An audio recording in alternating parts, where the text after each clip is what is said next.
हैरान कर देने वाले दुनिया के सबसे विचित्र इंसान।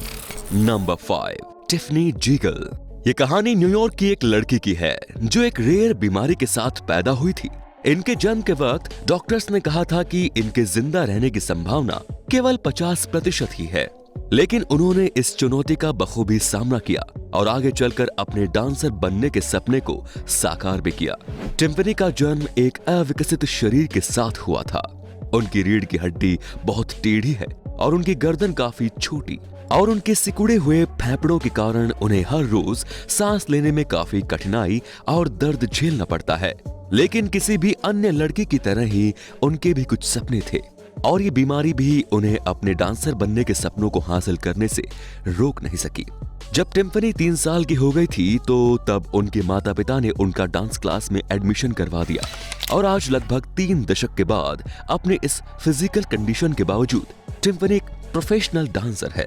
इन्होंने बच्चों को 8 साल तक डांस सिखाया और आज वो एक प्रोफेशनल डांसर के तौर पर परफॉर्म करती है। वो हर सप्ताह 16 घंटे की ट्रेनिंग करती है और वे कई टीवी शो में भी नजर आ चुकी हैं। टिम्पनी अब अपना एक खुद का एक डांस स्टूडियो खोलना चाहती है। Number 4, Dong Jijun. लोग कहते हैं कि प्यार सबसे बड़ी ताकत है, और चाइना का ये कपल इस बात की जीती जागती मिसाल है।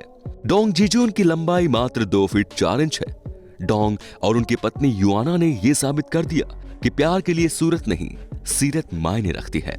डोंग और उनकी पत्नी उत्तरी चीन के लिर्निंग प्रोविंस में रहते हैं। इन्होंने दुनिया को यह बताया कि म्यूचुअल अंडरस्टैंडिंग और बिना शर्त के एक दूसरे को सपोर्ट करना ही एक सफल वैवाहिक जीवन की नींव है। 31 वर्षीय बिजनेसमैन डोंग को जन्म से ही रिकेट्स है, जिसमें हड्डियों का विकास रुक जाता है, और इसी कारण उनकी बाजुएं अविकसित रह गई हैं।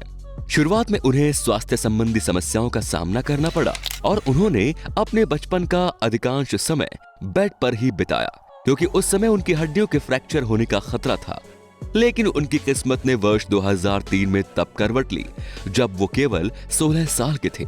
उसी वर्ष उनके पिता का बीमारी की वजह से निधन हो गया और उनकी मां का स्वास्थ्य भी खराब होने लगा। लेकिन इंटरनेट के कारण उन्हें नई जिंदगी मिली और उनके करियर को भी नई उड़ान मिली। नंबर 3, डॉक्टर सारा ग्रे। डॉक्टर सारा ग्रे वो महिला है जो खुद को दुनिया की सबसे ज्यादा टैटू वाली डॉक्टर कहलाना पसंद करती है। जब वो 16 साल की थी तब उन्होंने पहली बार अपने शरीर पर टैटू बनवाया था। उन्होंने अपनी जिंदगी के अब तक के लगभग 300 घंटे टैटू करवाते हुए बिता दिए हैं। उनके शरीर पर दर्जनों डिजाइन है। 30 वर्षीय सारा अपने लुक्स से काफी खुश हैं, पर लोग उनके इस लुक को स्वीकार करने में थोड़ा अनकंफर्टेबल फील करते हैं। हालांकि उन्हें काम के वक्त काफी सम्मान मिलता है, पर उन्हें लोगों द्वारा थोड़ा अलग ट्रीट किया जाता है। डॉक्टर सारा खुद को एक आर्ट कलेक्टर कहती हैं और आर्ट वर्क को दीवार पर टांगने के बजाय वो इसे अपने शरीर पर पहनना पसंद करती हैं। डॉक्टर सारा कहती है कि टैटू ने उन्हें निश्चित तौर पर सकारात्मक रूप से बॉडी कॉन्फिडेंट पाने में मदद की है, क्योंकि इससे उन्हें अपनी क्रिएटिव पर्सनैलिटी को दिखाने में काफी मदद मिली है, और इससे वो लोगों को ये सीख दे सकती हैं कि कभी भी किसी किताब को उसके कवर से जज नहीं करना चाहिए। नंबर 2, सुहाना कॉलिंस। एक टीनेज लड़की जिसकी स्किन इतनी नाजुक है कि सिर्फ सोकर उठने मात्र से उनके शरीर में छाले पड़ जाते हैं और शरीर से खून निकलने लगता है। उनके पेरेंट्स ने चैरिटी की मदद से 5 मिलियन पाउंड्स जमा कर लिए हैं ताकि उनका सही से इलाज करवाया जा सके। सुहाना का मॉर्निंग रूटीन अन्य स्कूल जाने वाली लड़कियों से कई ज्यादा लंबा होता है। सुहाना हर रोज सुबह 6 से 7 बजे उठ जाती हैं और उनकी मां शर्मिला बड़ी ही सावधानी से सुहाना के बेंडेड आर्म्स को निकालती हैं और फिर उनके नाजुक कागज जितनी पतली स्किन को साफ करने से ठीक पहले सर्जिकल नीडल्स का इस्तेमाल करके उसके शरीर के छालों को स्टिच कर देती है। सुहाना को एपिड्रोमोलिसिस बियोलासा नाम की रेयर जेनेटिक देस नामक बीमारी है, जिसे बटरफ्लाई सिंड्रोम के नाम से भी जाना जाता है।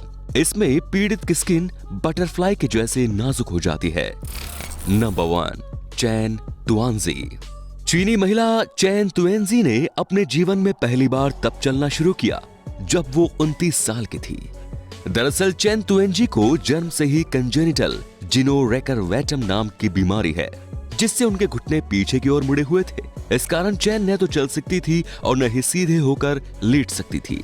इनका परिवार दक्षिण पूर्वी चीन के फुजियान में रहता है और गरीबी के कारण वो चैन का सही से इलाज नहीं करवा सके।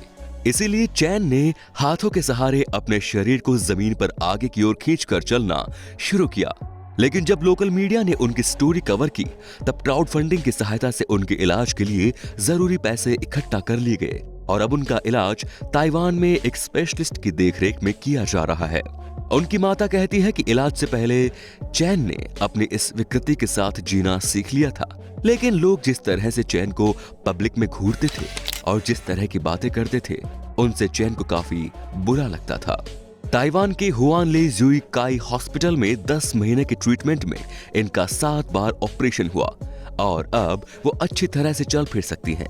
चैन तुएंजी की हाइट ऑपरेशन के बाद 4 फीट हो गई है, जो कि उनकी पुरानी लंबाई से 30 सेंटीमीटर ज्यादा है।